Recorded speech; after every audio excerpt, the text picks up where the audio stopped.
For the longest time, the rules of business felt like they were set in stone, right? But what if those rules are just plain wrong? In this explainer, we're going to dive into Rework, the book by the founders of 37 Signals that basically threw out the old playbook. We're talking about a totally new, way smarter, and more straightforward approach to getting things done and actually succeeding. Wow, the real world isn't a place, it's an excuse. Let that sink in for a second. This one line just gets right to the point, doesn't it?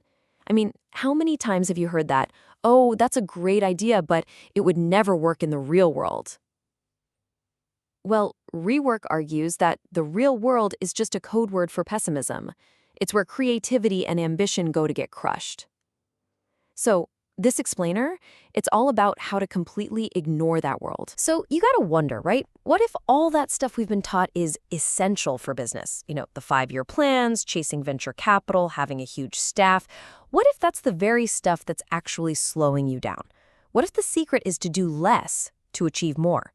That's the core promise of Rework. It says you absolutely can, and it lays out the roadmap. All right, let's get into it. Section 1, the takedown. We're going to start by busting some of the biggest myths in business, the ones that stop people dead in their tracks. So first on the chopping block, the sacred business plan.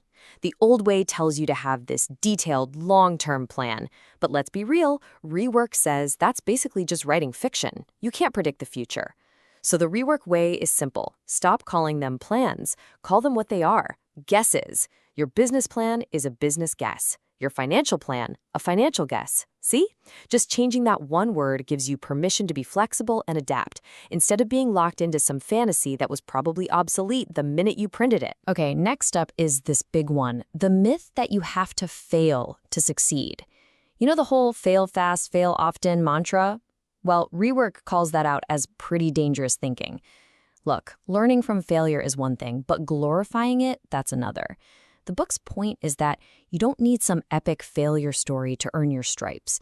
Success can just, come from success. And hey, it's not just a gut feeling. The data actually backs this up. Check this out. A Harvard study looked at this and found that founders who'd been successful before had a 34% chance of succeeding again. Pretty good. But what about founders who'd failed before? Well, their chance of success was only 23%, basically the same as a first-timer. So what does that tell you? It tells you that success is a much better teacher than failure. Winning gives you the real playbook. I love this quote. Workaholics aren't heroes. The real hero is already home. This just flips the script on the whole hustle culture thing, right? Rework is super blunt about it. Glorifying workaholism is just dumb. Workaholics don't find clever shortcuts. They just throw more hours at a problem until it breaks. And in the process, they burn out, they make worse decisions, and they make everyone else feel guilty for leaving at a normal time. The real hero? The person who's so efficient and clever they got their work done and are already home, living their life. Okay, so we've torn down the old ideas. Now for the fun part, Section 2, just go. This is all about how to get started the lean and mean way. So how do you start? The book's big advice is to scratch your own itch. Basically, don't try to guess what some imaginary customer wants. Solve a problem you have. Make something you desperately want to use. Think about James Dyson. He got so annoyed that his vacuum cleaner was garbage that he just went and invented a completely new, better one. See, when you build for yourself, you become the ultimate taste tester.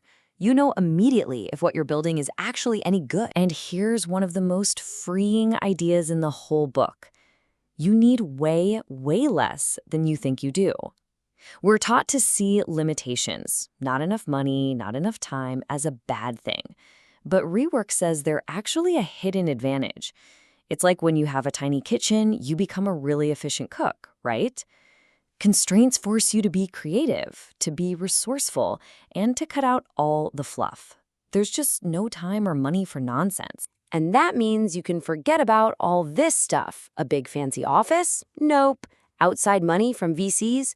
Rework calls that Plan Z, because you're basically selling off control of your own company. A full staff right away? You'll just end up making up work for them to do. A 5-year plan? We already know that's a guess. All these things are just weight. They add mass, and a business with a lot of mass is slow and hard to steer.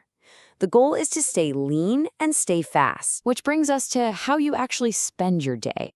Section 3, productivity, not busyness. This is a big one. It's about waging war on wasted time and focusing on what actually moves the needle, not just looking busy. Okay, I'm not going to sugarcoat this because the book sure doesn't. Meetings are toxic.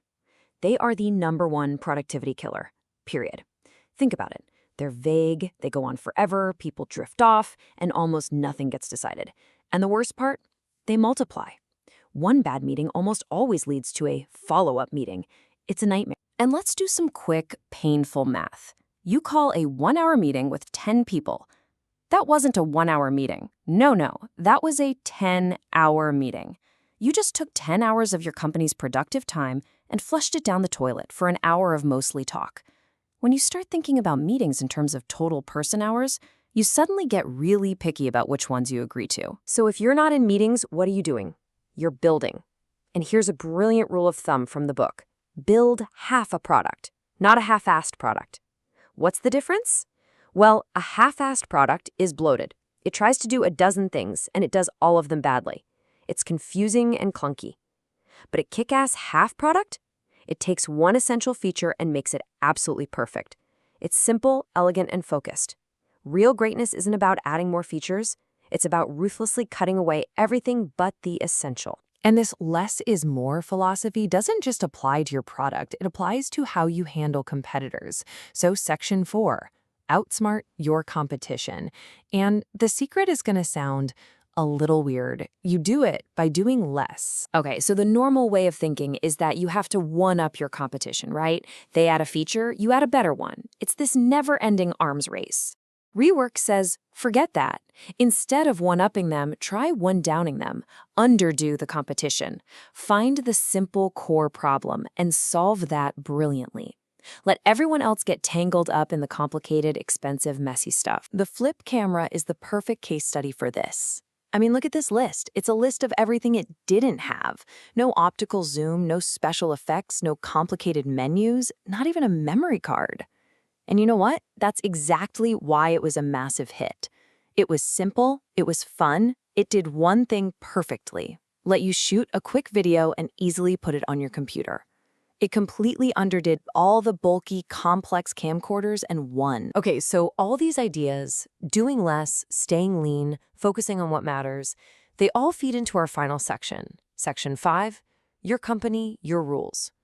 This is about how you build a culture where people can actually do their best work. A culture that's, well, human. So what even is culture? Rework has this amazing definition. It's not something you create with a fancy mission statement or by putting a ping pong table in the break room. That's just paint. Real culture is patina. It's something that develops slowly over time based on your actual, consistent actions. It's the byproduct of how you behave. So if you consistently show you trust your team, guess what? You'll build a culture of trust. It's that simple and that hard. And a huge part of that consistent behavior is just sending people home on time. Seriously, send them home at 5. Why? Because a culture of reasonable hours actually produces better work. When people know they have a life to get back to, whether it's family or a hobby or just relaxing, they don't mess around at work. They become incredibly focused. The mantra here is powerful. You don't need more hours from people. You need better hours. And that leads us to maybe the single most important idea in the entire book, one that should create a real sense of urgency for all of us. And it's this: inspiration is perishable. Think about that. It's not some mystical force that hangs around forever. It's like a piece of fruit. It has a very short shelf life. That amazing idea you have on Monday morning, by Thursday afternoon, it can feel distant and stale. That fire you feel to create something, it doesn't wait for you to make a 5-year plan. It's here now. So we have to end with a question aimed squarely at you.